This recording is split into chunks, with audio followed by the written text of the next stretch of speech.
Duduk mas. Duduk mbak. Halo, saya Halo, sedang di sini. Pak. Ayo, mau tanya apa sebelum saya berangkat? Reski. Apa? Tahan pak. Sebentar pak. Lupa. Ambil stok shoot dulu pak. Oke, Siapa? Mau tanya Pak. apa? Pak, itu mengenai dan soal denda damai Pak yang saat ini baru marak jadi perbincangan di publik. Bagaimana tanggapan Pak Mahfud? Iya, saya heran ya. Menteri terkait dengan hukum itu sukanya mencari dalil atau pasal pembenar terhadap apa yang disampaikan oleh Presiden.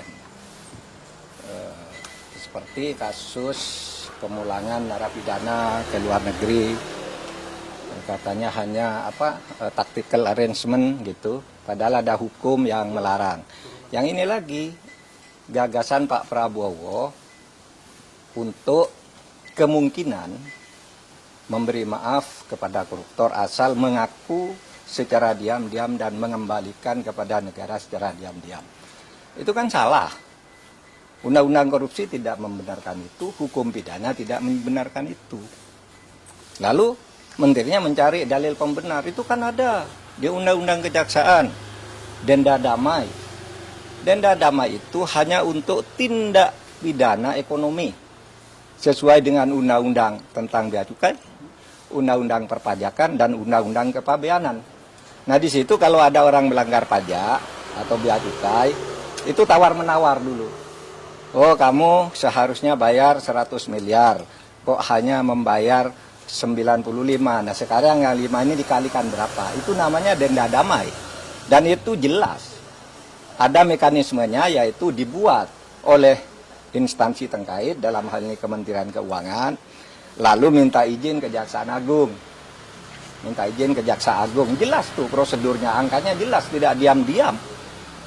Nah, sekarang dinaikkan kewenangan ini, Jaksa Agung boleh menerapkan denda damai tanpa usul dari instansi terkait. Tetapi itu tetap tuh undang-undang tindak pidana ekonomi, yaitu untuk kepabeanan, untuk pajak, dan untuk tadi bea cukai. Itu diatur di dalam pasal 35 Undang-Undang Kejaksaan Agung yang terbaru. Dan itu jelas di dalam pasal 35 dan penjelasannya itu hanya untuk tindak pidana ekonomi tertentu. Korupsi tidak masuk di situ. Oleh sebab itu, menyongsong tahun baru nih, mari ke depannya jangan suka cari-cari pasal untuk pembenaran, itu bahaya. Nanti setiap ucapan presiden ditarikan dalil untuk membenarkan, itu tidak bagus cara kita bernegara. Hukum seperti apa yang akan timbul ketika denda damai ini dipaksa diterapkan? Ya enggak tahu, kalau saya sih membayangkannya nanti akan banyak orang korupsi, diam-diam sesudah akan ketahuan mengaku. Gitu kan? Sesudah akan ketahuan mengaku. Kan Pak Prabowo inginnya sebenarnya ya, agar aset negara tidak hilang. Asset recovery namanya kalau itu di konvensi PBB. Itu dibenarkan aset recovery itu.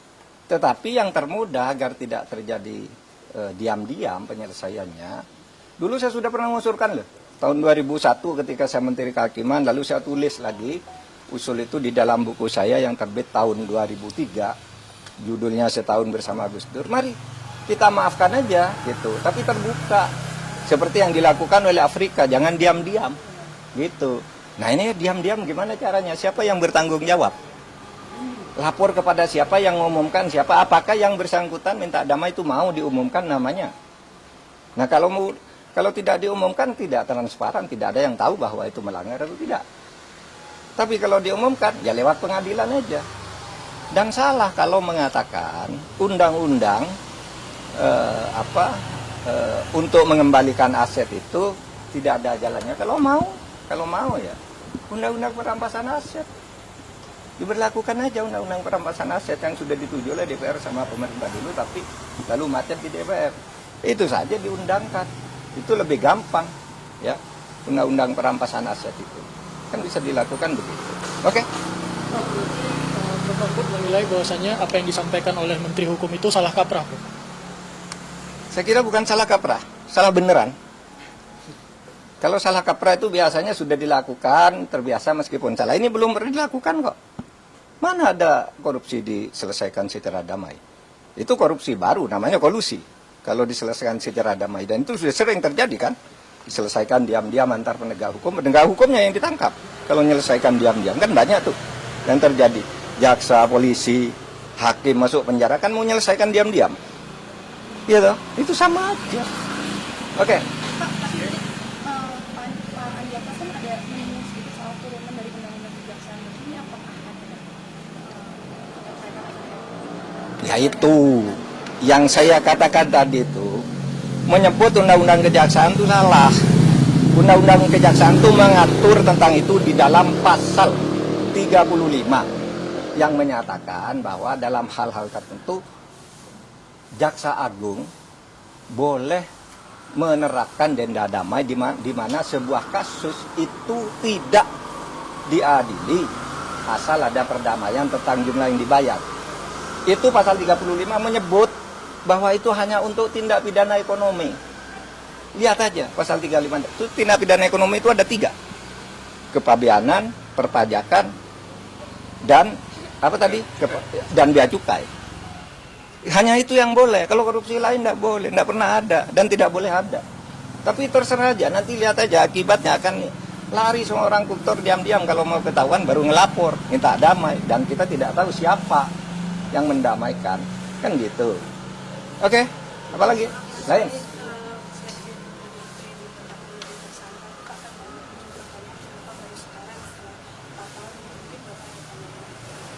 Enggak, saya tidak punya pandangan. Itu wewenang KPK, wewenang penegak hukum. Biar dipertanggungjawabkan secara hukum, secara transparan. Kalau itu dianggap politik ya silakan aja dipertanggungjawabkan kepada publik. Yang lain. Prof, kan tadi Prof udah nyinggung ya di Instagram bahwa uang denda sama uang penggantinya itu cuma sekian persen. Dan pidana penjaranya juga sangat kecil ya gitu. Dari konstruksi hukum yang 300 triliun korupsi merugikan negara gitu. Iya, saya merasa itu menusuk rasa keadilan masyarakat ya. Ini baru pertama ada orang didakwa bukan diduga, didakwa melakukan tindak pidana korupsi dan tindak pidana pencucian uang sebesar 300 triliun. 300 triliun. Lalu tuntutannya hanya 12 tahun. Dengan uang yang tadi 300 triliun itu dikembalikan hanya 210 miliar. Ditambah denda 1 miliar. Itu sungguh menusuk rasa keadilan. Karena apa? 6,5 tahun itu kok kecil sekali bagi orang yang menggarung kekayaan negara. 300 triliun hanya diambil 210. Lalu ada yang mengatakan, Pak itu 300 itu kan potensi. Bukan potensi. Itu sudah disampaikan bahwa itu kerugian keuangan negara. Bukan kerugian perekonomian negara. Kalau kerugian perekonomian negara itu potensi. Termasuk gaji, termasuk apa gitu yang diduga merugikan perekonomian. Ini uang negara menurut Jampitsus Febri Diansah resmi pada waktu itu malah menyebut ini bukan kerugian ekonomi negara tapi keuangan negara, artinya uang konkret yang dicuri dari negara. Sesudah dihitung lagi jadi 300 triliun. Hanya dikabulkan perampasannya 210 ditambah denda 1 miliar berarti 211. Ini sungguh tidak adil. Coba Anda ambil contoh Beni Cokro. Hukumannya seumur hidup, asetnya dirampas. Ratusan miliar oleh Kejaksaan Agung. Henry Surya, semula dibebaskan di pengadilan negeri. Kita tidak terima. Langsung kasasi atau dituntut lagi dari kasus lain. Naik. Ya. Si Henry Surya ini semula bebas, kita langsung ke kasasi menjadi 18 tahun penjara. Hartanya juga diambil. Sudah disita oleh kepolisian lebih dulu. Atau Surya Darmadi. Itu divonis hitungan kerugian nih ekonomi nih, yang ekonomi nih bahkan. Hitungan ekonomi negara rugi 39 triliun. Dituntut oleh jaksa 39 triliun dengan denda 2 miliar sehingga menjadi 41 triliun. Dikabulkan oleh pengadilan negeri. Tetapi naik banding tetap kena 2 triliun. Hanya uang kecil loh, kena 2 triliun. Ini 300 triliun kena hanya 250 miliar. 250 miliar dari 300 triliun itu berapa? 0,007%. 0,007%. Tidak sampai separuh. Tidak sampai setengah persen. Anda bayangkan itu. Nah, oleh sebab itu, menurut saya, kejaksaan nampaknya kurang konsisten juga. Mengapa menyebut dakwaan 30, kok kemudian tuntutannya 250? Kan terlalu jauh, meskipun sesudah dihitung ulang oleh pengadilan, terlalu jauh itu. Berarti kalau dari 350 jadi ini berarti seluruh dakwaannya itu agak hoax, gitu ya, agak tidak tepat. Nah itu supaya diingat bahwa kita mau mengembalikan aset sekaligus memberikan hukuman yang setimpal. Apapun alasannya, itu hukum yang berlaku dan itu sudah didiskusikan lah soal denda damai, soal kembalian aset sudah didiskusikan semua dan sudah ada undang-undangnya di tempat kita. Apalagi? Di kasus itu masih ada cara untuk memulihkan rasa keadilan itu, Prof? Ada. Kalau Kejaksaan Agung mau konsisten ada dong. Karena dulu pernah terjadi pada Henry Surya. Terjadi pada Yan Darmadi. Ketika hanya mau didenda, kami usul ini pengadilan. Kena kan 2 triliun dan penjara 16 tahun. Nah, kalau ini mau dilakukan, bisa naik banding lagi. Tapi tetap aneh bagi saya kalau dakwaannya 300%, bisa naik banding lagi. Kalau dibanding kasasi lagi, bisa PK lagi. Tapi sementara selama ini, kan belum inkrah semuanya. Itu masih bisa dilakukan. Meskipun kasus ini kan agak aneh ya. Ada unsur politisnya kan. Ketika ditetapkan si Harvey itu sebagai tersangka, kan ada berita kantor Kejaksaan Agung dikepung. Ya kan? Lalu Jaksa Agung memberi penjelasan diintervensi oleh Brimob atau apa gitu kan, Jaksa Agung ngomong di televisi ya. Lalu analisis di luar itu sebenarnya bukan penangkapan terhadap mafia nikel, tetapi apa? Itu upaya pergantian penguasa mafia sehingga yang lama dihantam agar ganti gitu. Tapi hukumannya tidak sungguh-sungguh. Analisis itu pernah muncul. Saya baca itu dari pernyataan terbuka Pak Ansat Mbai, mantan kepala BNPT ya waktu itu. Dulu zaman saya Menhan dulu dia kepala BNPT, tapi dia berbicara dalam konteks ini Pak. Ini kan hanya pergantian aja. Sehingga kelihatannya tidak sungguh-sungguh atau takut. Nah, ini tantangan. Tahun baru ini tantangan. Anda mau bersikap apa terhadap ini? Apalagi? Prof, terkait dengan pertimbangan majelis hakim dalam menjatuhkan vonisnya ke Harvey Moise itu kan dia sih majelis hakim menyinggung bahwasanya tuntutan yang dilayangkan jaksa kepada Harvey itu terlalu berat gitu, dan bahkan majelis hakim menyampaikan kalau Harvey Moise ini hanya perwakilan dari PT Refine Bank Jatim ini untuk mengurus terkait dengan proses timah ini, Prof. Ya, pertimbangan bisa dicari-cari, apalagi pertimbangannya karena katanya sopan. Mana ada orang diadili tidak sopan? Semua orang diadili pakai jilbab, pakai sarung, pakai ini. Itu tidak bisa karena punya anak. Semua maling punya anak. Kalau mau membebaskan orang, menurut saya yang dibebaskan maling-maling kecil dulu. You tahu enggak? Berapa jumlah penghuni penjara? Catatan saya ketika saya menjadi Menko Polhukam di tahun terakhir. Penghuni penjara di Indonesia adalah 263.000 orang. 50% lebih itu narkoba, korban kejahatan narkoba.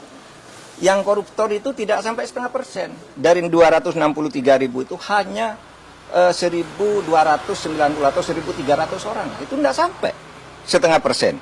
Kenapa kok ini yang istimewakan? Yang pencuri ayam, korban narkoba, orang membunuh istrinya karena istrinya selingkuh, orang karena ditipu, orang membakar orang karena kalap gitu. Kenapa tidak itu aja yang dibebaskan kalau alasannya biar penjara penuh gitu? Ini tidak masuk akal semua. Mari kita rasional kalau ingin baik. Kalau enggak ya udah. Tapi saya masih punya asa untuk itu. Prof, soal konsistensi kejaksaan, kan dalam sidang terungkap bahwa ada grup New Smelter yang isinya itu bos-bos smelter termasuk Harvey Muiz, dan adminnya adalah polisi. Waktu itu di Reskrimum Polda sana ya. Sekarang udah dari Direktur Tindak Pidana Narkoba Bareskrim, udah Brigjen ya gitu. Tapi di sidang nggak dipanggil jadi saksi, padahal dia jelas admin grup itu. Nah itu makanya saya bilang Kejaksaan Agung itu tidak dalam posisi bebas sesuai dengan hukum. Kan ada tadi ada peristiwa yang mendahului ya. Ketika Kejaksaan Agung itu dibilang diteror, ini si Jampitsus dibuntuti kemana-mana, kemudian ada drone di sekitar Kejaksaan Agung dan sebagainya. Itu semua mendahului peristiwa ini sehingga lalu orang sekarang mengkait-kaitkan, meskipun orang bilang wah itu yang dulu bilang oh ya itu tidak benar hanya sekarang terjadi hal seperti ini. Mungkin orang bisa mengaitkan ke situ. Udah? Oke, Pak. Soal PP